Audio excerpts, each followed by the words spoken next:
Greetings everyone, welcome back to my channel मेधुनव classes. आज मैं आपके सामने लेकर आई हूँ मोस्ट इम्पोर्टेंट क्वेश्चन। इस तरीके के क्वेश्चन शायद अब की बार एग्ज़ाम्स में पूछे ही जाएंगे, क्योंकि जो एग्ज़ाम्स में क्वेश्चंस पूछे जाएंगे वो सारे के सारे कॉम्पिटेंसी बेस्ड हो गए। और प्री बोर्ड में भी हमने देखा था कि इस तरीके के क्वेश्चंस आए हुए हैं। तो यहाँ पर ऐसा ही एक क्वेश्चन लेकर के आई हूँ जिसमें journey is more important than the destination, इस बारे में बात की गई है। Please like my channel, subscribe and share. You have been asked to give a speech on the topic the journey is more important than the destination. Question इस तरीके से है कि आपसे पूछा जाएगा कि आपने एक स्पीच तैयार करनी है और आपका एक टॉपिक है the journey is more important, यानी कि जो यात्रा है वो ज़्यादा ज़रूरी है देन द डेस्टिनेशन, उसके डेस्टिनेशन की बजाय। Prepare a draft for the speech in not more than 120 words. तो आप एक ड्राफ्ट तैयार करेंगे 120 शब्दों से ज़्यादा ना हो, with reference to the texts. तो इसमें टेक्स्ट का रेफरेंस दिया गया है। टेक्स्ट का रेफरेंस है हमारा madam rides the bus and the black airplane. तो दोनों ही चैप्टर्स के कंटेस्ट है। हमने बताना है कि why the journey is more important than the destination, ये दोनों चैप्टर्स में किस तरीके से दिखाया गया है। इसका आंसर हम इस तरीके से लिखेंगे।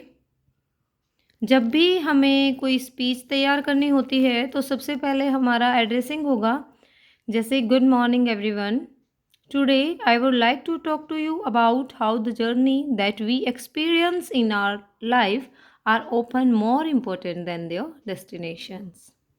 गुड मॉर्निंग एवरीवन, आज मैं आपके सामने बात करना चाहूँगी कि किस प्रकार से जो जर्नी है जो हम अपनी लाइफ में करते हैं, कई बार वो डेस्टिनेशन से भी ज़्यादा कीमती हो जाती हैं।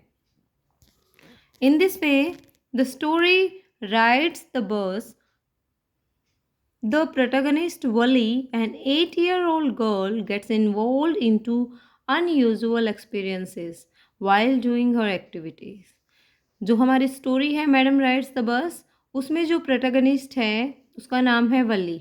वह एक 8 साल की लड़की है और किस प्रकार से जो वह अपना एक्सपीरियंस है, किस प्रकार से इन्वॉल्व हो जाती है वह अपनी एक्टिविटीज़ में। One of them was watching what was happening in street. उनमें से एक एक्टिविटी है उसकी कि अपने घर के बाहर खड़े होकर ये देखते रहना कि गली में क्या हो रहा है। She had a strong desire to ride the bus. उसकी एक बहुत ही तीव्र इच्छा है बस में राइड करने की।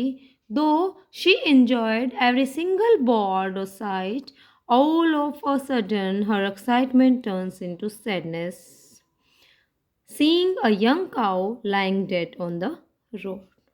अब उसकी इच्छा थी बस में यात्रा करने की, तो इस प्रकार से एक दिन वह बस में यात्रा करने लग जाती है।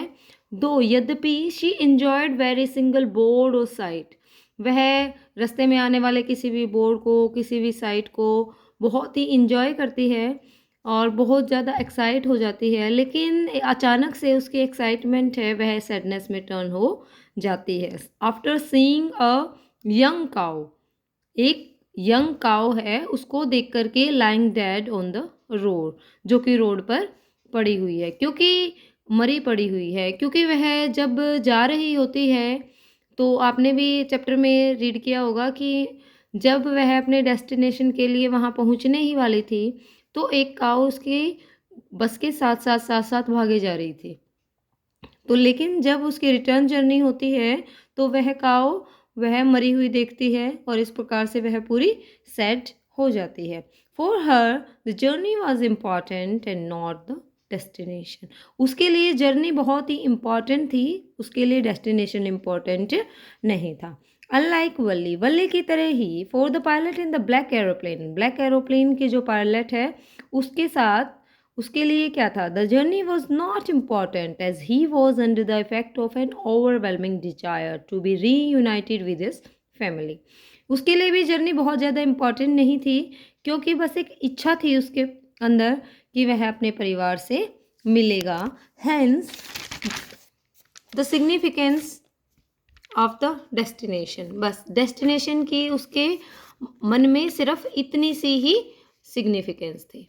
But the journey that he considers to be ordinary, लेकिन जो जर्नी उसको ऑर्डिनरी लग रही थी, साधारण लग रही थी, becomes an extraordinary one, और यह एकदम से एक्स्ट्रा ऑर्डिनरी बन जाती है।